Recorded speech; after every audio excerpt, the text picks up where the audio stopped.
Look at what happened here. This just got delivered today and it's like all torn up, but I think it looks worse than it actually is. It looks like something like got caught here and just like tore it here, and then over here you can even see the box in there. Look at the box. I think it'll be fine.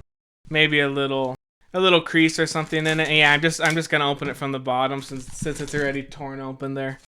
Let's see.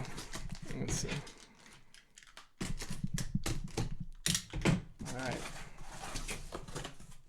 Yeah, so box looks to be perfectly fine. He was just like this in the box, just bubble wrap at the top. And somehow he survived that. Look at that. Oh, so it actually did get a little bit of damage down here in this corner, and then I also see a few creases just around the box, but nothing too bad. And this one was kind of an impulse buy. Like, I've never seen Attack on Titan, but I was just browsing anime figures on the Barnes & Noble site, and I came across this one. I thought, this thing looks pretty good, so I just bought him anyway. Alright, let's get him opened up. So he has tape on both sides of the box and also right here on the back holding down this handle. Then we just got to get these flaps out of the way. Cut the tape on the handle.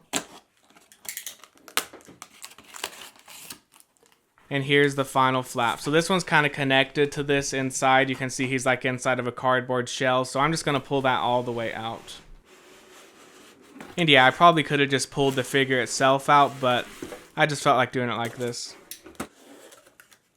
Alright, so he comes in two pieces. First, let's take a look at the base. So here it is. It's just like a clump of land, and it's just one flat gray color all throughout, gray on the top and also on the bottom. And then right here you can see the marking 62631. Then back on the top of the base, we can see these long pegs that his feet are going to go into. So yeah, it should hold him pretty good. Then here he is inside of a plastic bag, just like the base. Here's the front and the back.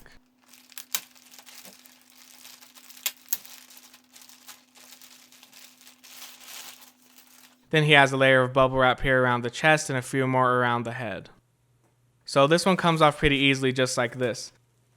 Then the one under it is a bag, and it's kind of crumpled up around the head, so I just loosened that one up a little bit before taking it off so it didn't get snagged on the hair.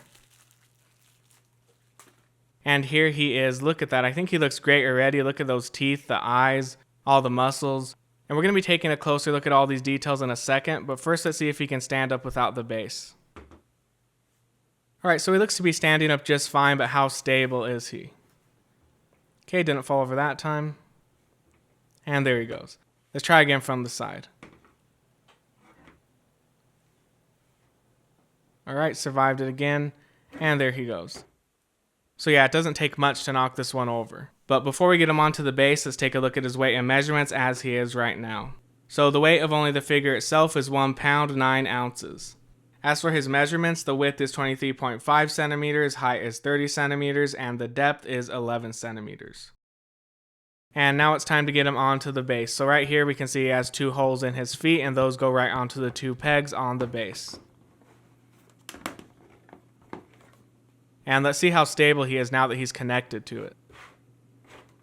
Alright, so now it's just kind of sliding around when I hit it, so it's definitely a lot more stable, obviously. And something I noticed when looking at this one is that he doesn't have the little BSP marking anywhere on his body. I collect a lot of Bandai figures, and most of the time they'll have the marking on both the base and the figure. So I was expecting to find it somewhere on him, but I'm glad that they didn't put it on this one because, you know, he's like just a naked giant titan, so I feel like it would have been distracting no matter where they would have put it. I mean, I guess they could have put it on the bottom of the foot, never would have seen that, but yeah, this one does not have it anywhere on the body. For this one, it's only on the base. And now let's take a look at his details. So I really like the paint job on this one, how they have those darker colors kind of in between all the muscles. You can see it here kind of on this little dimple. You know, all throughout, even on the back, you can see on his spine it's darker and just spread throughout the body. I think it's really nice. And then also, I like how on his toes, they have the darker color between each toe, so you can really see that separation. And then also a little bit of an outline around the toenails. And they look to have a little bit of a glossiness to them, just very slightly. And also the same thing with the hands. They have the slight outline around the fingernails, a little bit of glossiness. And yeah, the hands themselves just look kind of Kind of dirty looking, kind of reminds me of the Masterlight Shigaraki I have. I'm not sure if the intention is for the hands to look dirty, but I like that look anyway. You can even see the darker color in between the lines in his fingers. And this one does have quite a few seams on him. You can see the seams on each arm, front and back, and then also on his chest. Like if you're looking up at him, you can see that seam is more visible, but at the regular height you're going to be looking at him at, because he's like hunched over kinda, that seam isn't really too visible at all. And then he also has a seam going all the way around both legs. You can see it here on the front going all the way around to the back.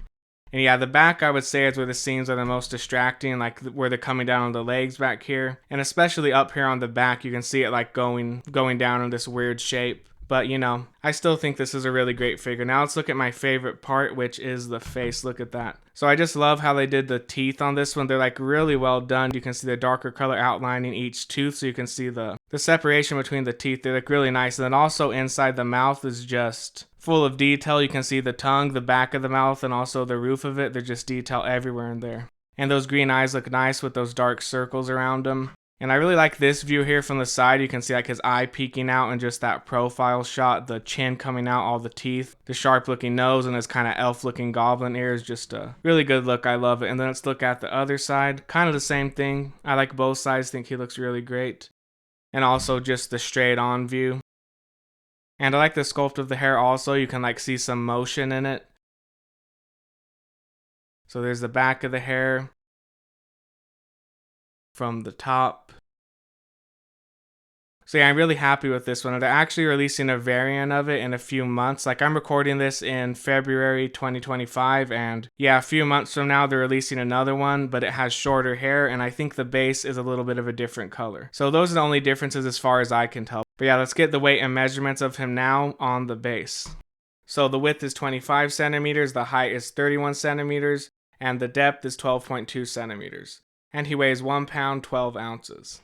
So yeah, I really just love the sculpt of this one. The muscles are so well defined, and you can even see a slight texture going throughout the whole body.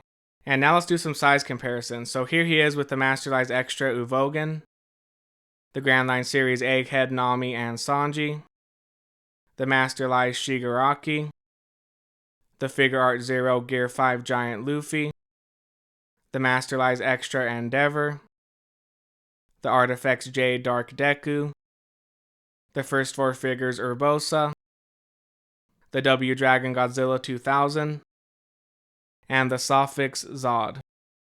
So I like these two together. They're in kind of a similar pose. I think they look good on either side of each other in either direction. So I'll be displaying them together. Here's the previous setup and the current setup.